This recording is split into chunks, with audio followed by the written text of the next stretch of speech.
She is a little aggressive. I don't like the connotation of aggressive. I'm not here to please y'all. This week on Married at First Sight, things got tense for some couples as they hosted housewarming parties. Michelle and David are still in an uneasy place, and their different work schedules aren't helping, but David is trying to get them to communicate more. I'm just trying to figure out what's our best communication in regards to our scheduling. Right. That's all I'm asking. Yeah. I don't know. I mean, we have completely different schedules, so it's not like we ever see each other. I'm really trying hard in my marriage. I just don't know where to go or what direction because it seems like everything that I am doing or trying to do is just not getting reciprocated or any acknowledgement. I'm at a dead end. Like, what else do I have to do? I don't know. At their housewarming party, he got advice from her friends, and Michelle talked to his friend too. What I'm hearing, or what he's telling me, I guess, like he's putting in the effort, but like it's not really showing up on your part. I would agree with that. Like, I do think he's trying way more than I am. Yeah. 100%, to be honest. He's a sweet guy. I agree. I think David's a good guy. He's open heart. Like, just so we're both clear, like, I think David's a great guy. 100%. But how much can you go, and get rejected before he shuts down? Yeah. Sooner or later, he's gonna shut down big time. Yes. And I know I don't want that. Later, things seemed to lighten up when David cooked dinner, and Michelle even suggested helping him switch up his style. What would you suggest? I'm down to do... Maybe some less tank tops. Less tank tops, okay. Yeah, definitely not a fan of the jean shorts. You wore jean shorts. My PacSuns. Yeah, but I think this shirt's good. I probably should retire those, I ain't gonna lie.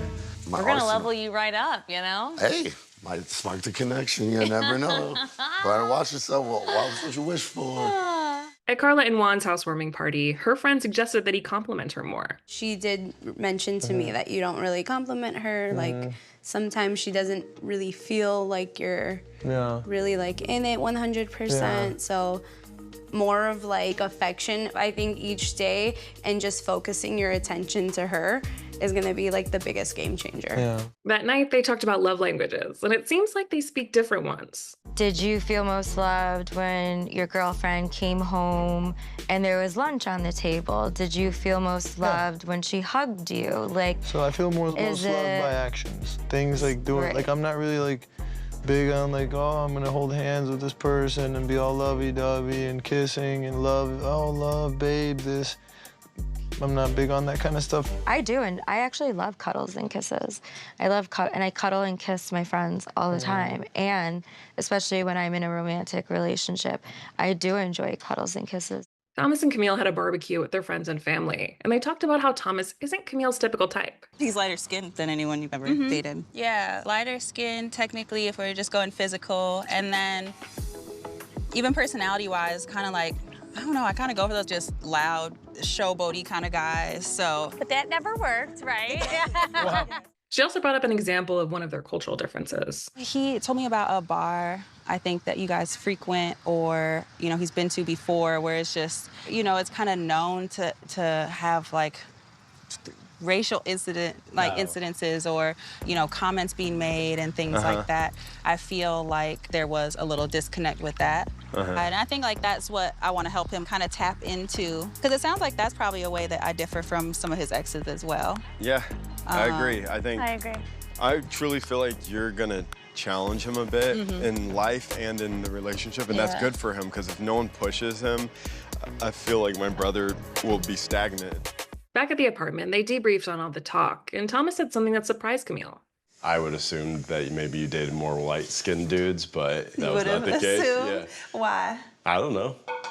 Maybe because you are, I don't know. Huh? He's surprised I don't date light-skinned men, or that that's not my type because I'm light-skinned. I don't know what's going through my mind. I really don't. And he means no harm by it. So I think that I really am gonna be kind of a new experience for him. It's gonna be a process, but we're gonna work through this. Later, they grabbed lunch with Camille's sister, who shed insightful light on their cultural outlooks, giving them a lot more understanding. I think you'll really have to do some work around, like, what kind of cultural things are really important to me? How do I, you know, show up in different spaces? Because both of you, I think, have spent time, and I'm gonna throw myself in there too, we've all spent time in predominantly white spaces, but you're feeling like you have been in those spaces and walked away with something different than Tom, maybe. Tom is who he is. Right, and that's what I keep saying too. Yeah. It's like, maybe he is just gonna be different than some guys you've dated in the past, but it's okay because of all the other great qualities he has. exactly. Things started rocky with Ikechi and Emem, who had an awkward exchange over the tacos that she bought for their housewarming party. You know, I could have made the fish tacos. Oh, I didn't know that you wanted to make tacos. I mean, it's just fish, and then you break it up and put it in. I didn't know that you wanted to make some. I didn't know that. I mean, I could have cooked everything if... I didn't know that you wanted to make it. Did you want to? Did you say that? It would have saved you some time. Did you say you wanted to make this thing? I didn't say anything. That's the part, you know, communication. Had you communicated, I would have made sure that you had all the things you need to make the tacos. Oh, joy. When their friends came over, he described her in 5 words, and the last one was surprising. A little aggressive. Okay. Elaborate. I'm from the South, so I'm used to a little different, you know, like I'm used to just enjoying time together, not so much a series of questions that, or interview process that needs to happen. Just, I'm used to a laid-back person. She is not that. It's not like she the big bad wolf and I'm over here like scared of her, and like that's not the case at all. I mean, I feel like you have to be aggressive to do the things you're doing. Emma then shared her words for him and picked this as her last one. What's the opposite of aggressive? Nonchalant. Nonchalant. I don't like the connotation of nonchalant.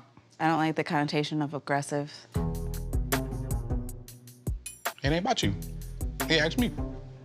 We're asking her.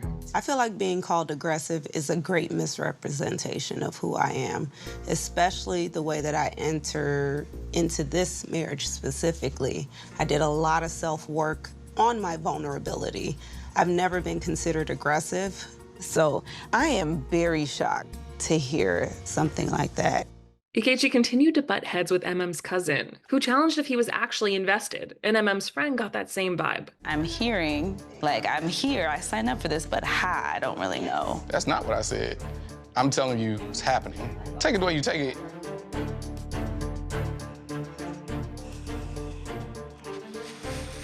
Okay, let me get myself together.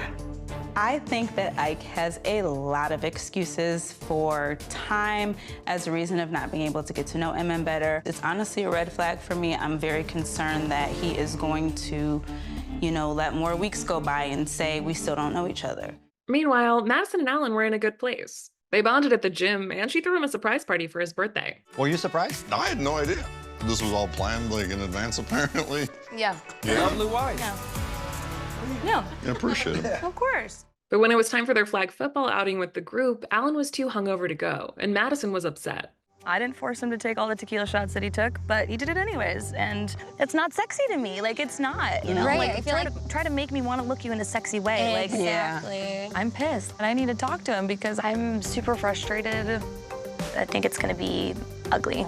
Emem also brought up the aggressive comment, and the girls were on her side. And from the looks of next week's preview, it seems like her marriage could be in trouble. I genuinely don't know how you proceed with building. It's too late.